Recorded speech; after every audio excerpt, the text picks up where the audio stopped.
رہیں، اور جب انسان کو تکلیف پہنچتی ہے تو لیٹا اور بیٹھا اور کھڑا ہر حال میں ہمیں پکارتا ہے.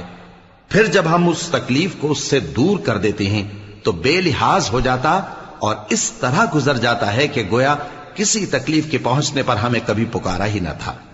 اسی طرح حد سے نکل جانے والوں کو ان کے اعمال آراستہ کر کے دکھائے گئے ہیں، اور تم سے پہلے ہم کئی امتوں کو جب انہوں نے ظلم کیا ہلاک کر چکی ہیں، اور ان کے پاس پیغمبر کھلی نشانیاں لے کر آئے مگر وہ ایسے نہ تھے کہ ایمان لاتے.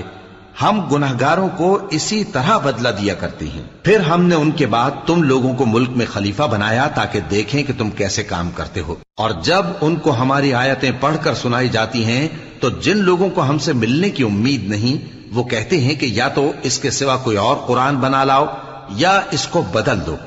کہہ دو کہ مجھ کو اختیار نہیں ہے کہ اسے اپنی طرف سے بدل دوں. میں تو